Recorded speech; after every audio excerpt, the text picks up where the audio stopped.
Daniel. Daniel 1. In the 3rd year of the reign of King Jehoiakim of Judah, King Nebuchadnezzar of Babylon came to Jerusalem and besieged it. The Lord let King Jehoiakim of Judah fall into his power, as well as some of the vessels of the house of God. These he brought to the land of Shinar, and placed the vessels in the treasury of his gods.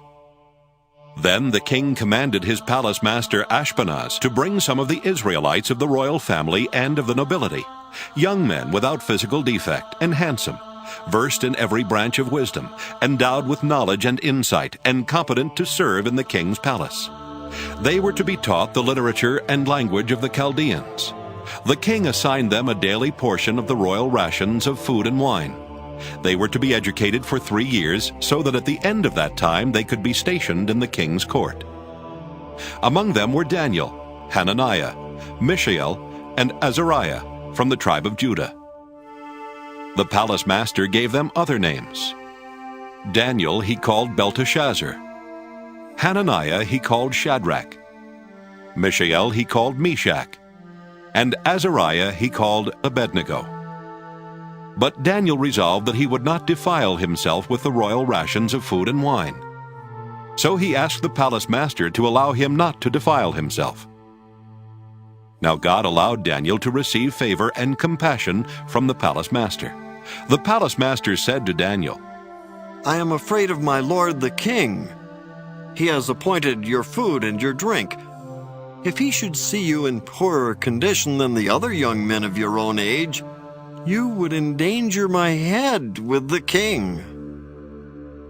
Then Daniel asked the guard whom the palace master had appointed over Daniel, Hananiah, Mishael, and Azariah, "Please test your servants for 10 days. Let us be given vegetables to eat and water to drink. You can then compare our appearance with the appearance of the young men who eat the royal rations and deal with your servants according to what you observe." So he agreed to this proposal and tested them for 10 days. At the end of 10 days it was observed that they appeared better and fatter than all the young men who had been eating the royal rations. So the guard continued to withdraw their royal rations and the wine they were to drink, and gave them vegetables. To these 4 young men God gave knowledge and skill in every aspect of literature and wisdom. Daniel also had insight into all visions and dreams. At the end of the time that the king had set for them to be brought in, the palace master brought them into the presence of Nebuchadnezzar, and the king spoke with them. And among them all no one was found to compare with Daniel, Hananiah, Mishael, and Azariah. Therefore they were stationed in the king's court.